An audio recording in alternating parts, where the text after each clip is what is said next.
I'm super excited to welcome Darrell West from Brookings to Skype in to talk about everything that's taking place, and specifically, as we said, it's all Comey all the time today.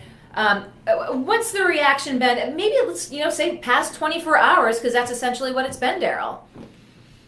Kate, it's nice to talk with you, and you're exactly right. It's been a very busy week here in D.C., and I think the general reaction has just been complete shock and disbelief that Trump would do something like this. I mean, Comey has been leading the investigation into the president's campaign ties with various Russians, and that has attracted a lot of media attention. Apparently, in the last couple weeks, Comey had asked for additional money to support the Russia investigation. There also have been subpoenas of Michael Flynn's closest associates. So clearly the investigation had reached a fever pitch, and the president apparently decided he did not want this to go any further. So he canned Comey yesterday, did so in a very rude manner. Comey found out about it when he was giving a speech in Los Angeles to some FBI special agents, and saw that he'd been fired on the television that was in that room. So I think everybody still is in shock that something like this could happen in the United States.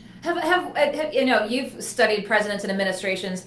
Have we ever seen the president fire someone in such a manner, not give him the phone call and say, hey, thanks, but I got to let you go? I mean, has this ever happened before?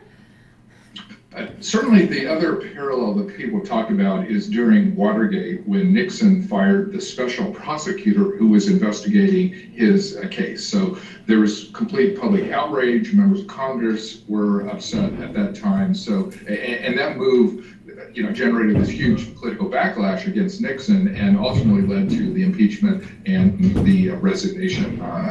And so I think everybody's just watching in this situation, how the public responds to this. Already there was one survey that came out that actually was taken before the Comey resignation, a Gallup survey that shows Trump's job approval rating dropping to 36%, and that was before the Comey episode. So there's the very real possibility that Trump's numbers could drop into the low 30s, which would be completely devastating for him. But then the other thing people are watching is just how Republican members of Congress react to this. Democrats, of course, have been completely outraged, and there have been some Republicans that have come out and called for a special prosecutor or the need for an independent commission to investigate this. But unlike the situation in Watergate, where there were a number of Republicans who stepped forward and asked very probing questions about President Nixon and what he had done and what he knew, the reaction to the Trump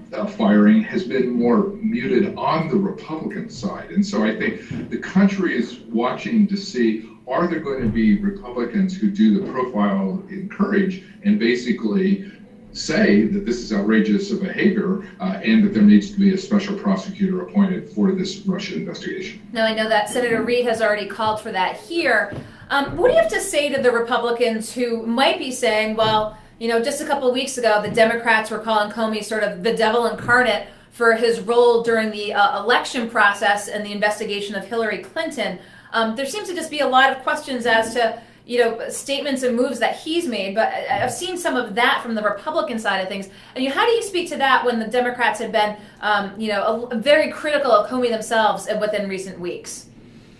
I mean, there certainly have been problems with Comey's performance, and Democrats, as you point out, have complained in the past about, his statement 10 days before the election, basically kind of reintroducing the email server probe back into the campaign, and Hillary Clinton herself said that cost her the election. But there's a difference between criticizing specific decisions that an FBI director has made versus Trump firing the guy because he doesn't want this individual to continue to press aggressively on an investigation into this White House. I mean, that's the part that is outrageous. It was clear based on Comey's request for additional budget support, the subpoenas that went out very recently, that those are things that really upset Trump. I think Trump realizes that the Russia investigation is reaching a point where it actually could pose a serious threat to his presidency, and this is the reason he did it. So, the Trump Deputy Attorney General put out the statement kind of justifying the firing, saying, oh, they were unhappy with how Comey handled the Hillary Clinton investigation. Nobody believes that. I mean, that is not what's going on. It's really Trump's concern about the Russian investigation. I mean, that's really what motivated this termination. Well, it was interesting to see, especially the national media coverage of it yesterday. Some of the headlines I saw, Darrell, were, Trump fired Comey because he screwed up with Huma's emails actually not being sent to Anthony Weiner. But if you take a step back, why would he be upset about that? It was like the media didn't even know where to go yesterday after the immediate firing. And as you mentioned, they're making a blanket statement that, in fact, he did a bad job. Is this just, par for the course of the Trump presidency, sort of not right away knowing, again, these decisions that he's making? And I'll probably segue into your laying out the 4 potential scenarios for the Trump presidency. But did that strike you as odd yesterday when sort of the initial reaction by a lot of mainstream press thought it had to do with Comey's slip-up by, again, first having said that Huma Abedin had sent emails, classified emails to her husband, and then backtracked on that? That would not seem like a plausible explanation, even at first blush. I mean, Trump is really good at the politics of distraction. I mean, we've seen that time and time again. We saw it during the campaign, and we've seen it continue now that he is a president. Like, whenever there's something bad happening that puts him in an unfavorable light, he tries to change the subject in some sort of way. And so, on his decision to terminate the FBI director, they put out all sorts of stories. It's Democrats who are complaining, and so it's Democrats who are somehow responsible for this, or Comey didn't perform well in his congressional testimony last week. But all those are complete side issues. They're really not what's going on.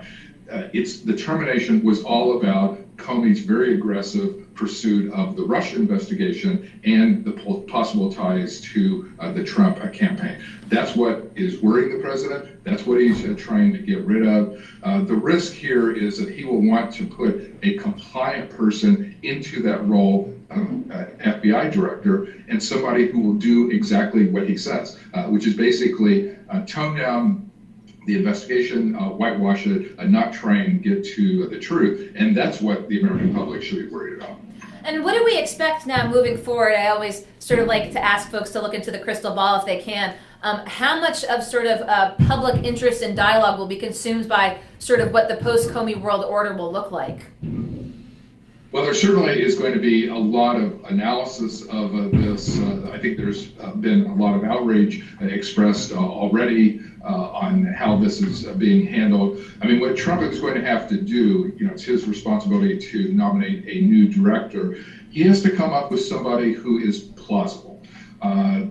The Senate has to confirm that individual. There already have been a few Republicans, such as John McCain and others, who have come forward and been very critical of Trump's decision. And so I think what they're signaling is Trump cannot just put a partisan person into this position. He can't put somebody like a Giuliani, who is associated with his campaign, into this role. He can't put a political hack. He can't put somebody who does not carry the respect of the nation or of the law enforcement community itself. And so I think everybody's going to be watching first who Trump nominates for this position. And then there's a second question of, will the Senate actually confirm that person? I think both Republican and Democratic senators want a real person of substance, somebody who has credibility. There certainly are going to be a lot of tough questions asked of that individual. And if Trump just nominates a hack or a lackey, I'm not sure that the Senate will actually confirm that person, because I think, if Republicans lose 3 votes, they cannot confirm Trump's nominee. So with all this attention being paid to Comey, on the flip side, obviously a lot of attention has been paid to the American Health Care Act as it now is in the Senate. Do you see equal weight being paid to both? I mean, both are such hot button issues. Or do you think Comey even overshadows that in terms of just simply, public interest and press coverage? Well, the Comey termination has basically poisoned the well within the Senate for action on health care as well as on tax reform. I mean, those are the two major priorities of the Trump administration now. There's so much outrage at what Trump did to Comey that it actually is going to have ramifications for his ability to do healthcare reform and also to do tax reform. Healthcare reform is likely to take months. It's not something that's going to be resolved anytime soon. Mitch McConnell has a very tough time there because Democrats are very unhappy with the bill that came out of the House. They don't like it. A number of leading Republicans also have been very critical of it. So they're going to have to do major surgery on that legislation, even to get it to the point where it can be considered. And again, if McConnell loses 3 votes from his side, the Senate is not going to approve that bill. So I think it's going to take McConnell months to put that together. So there's going to be plenty of time to focus now on Comey and the aftermath and getting a new FBI director in place. The real battle over healthcare is going to come down the road. Down the road. Well, one of the reasons I wanted you on is because back right after the election, you had outlined, and this is back in November, what 4 possible scenarios could be for a Trump presidency. And I'll go through them quickly because I want to sort of go over them with you. You said he could either be a traditional Republican, a popular rogue, a failed president, or an authoritarian leader. Is he leaning towards the 4th category? Well, the funny thing is when I wrote that in November, right after the election, the category that to me seemed least likely was Trump becoming an authoritarian leader. It just seemed like, you know, America didn't vote for authoritarianism. There were lots of countervailing pressures from Congress, from the courts, from universities, from business leaders, from people who've been critical of the Trump agenda on many fronts. So it just didn't strike me that that was a likely outcome. But in that article, what I said was, you know, people should watch a variety of different things to see if Trump is turning to authoritarianism. And so I pointed out to things like, you know, is he being really critical in terms of his attacks on the news media? How is he handling the judiciary? Is he going to go after the FBI? Is he going to go after domestic opponents? And the thing is, you know, now that we've reached the 100-day point, it's actually disturbing the number of those indicators where Trump has actually started to edge towards authoritarianism. You know, every day he is attacking the news media. He's gone after opponents on social media. He's attacked judges that are deciding cases. And now he's fired the head of the FBI. So, you know, no one of those things by themselves would worry me that much, but when you start to see all those things happen literally in a 3-month time period, I think we have to ask the question, like, is Trump an authoritarian leader? Is he edging in that direction? Is he starting to do things that, when you start to accumulate them over a 4-year time period, could be very problematic for American democracy? So I think that's something everybody really has to keep their eye on. Well, let's bring up an example that just happened. He just had Russian dignitaries to the White House. Now, correct me if I'm wrong, but news reports that I saw were that he had the dignitaries at the White House, did not include American media, but allowed official Kremlin Russian media. Was that what transpired? Yeah, which is very weird that at a public event, he would allow the Russian media to come in and photograph the event, but not the American press. I mean, that's something that an authoritarian leader would do, but that's not the kind of behavior that we expect of an American president. So certainly that is very worrisome. But also just the symbolism of, here's a president who is under investigation for possible collusion between the Russians and Trump campaign officials, and he is bringing the foreign minister of Russia into the Oval Office for a meeting. I mean, could the timing have been any worse? You know, it's just weird, both in terms of the substance and the timing by which that meeting took place. So, you know, we always like to pick your brain on things going on inside the Beltway, and especially with what you do at Brookings, what can we expect to see from Darrell West? As, you know, we'd love to get your opinions on what's going on down there, but from terms of your research standpoint, what do you have on your plate in the coming months? We are working on a lot of different issues. Certainly, we're spending a lot of time on the Trump administration and just the various initiatives that are taking place there. One of the weird statistics I can throw out is of the top 600 appointments that Trump can make to the top of the federal government, he's only appointed 5% of those individuals. The shocking thing is, we're now more than 3 months into the Trump presidency. Most of the top political positions are vacant because Trump has not nominated anyone. And so I think people here are perplexed as to why that is the case. I mean, every new president comes in, wants to appoint his or her own people to the top positions so that they can get control of government, and Trump is not doing that. And so it's kind of incompetent on his part not to take that part of his job more seriously. It's not just, tweeting and being on television. He is managing this big federal bureaucracy, but he doesn't have his own people in place. So we're kind of paying attention to that as well as the various domestic policy issues. And what are the implications of these vacancies? You say 5% of 600 positions. Are these de facto sort of tertiary heads of branches and areas that sort of can continue to run themselves but lack that sort of political leadership?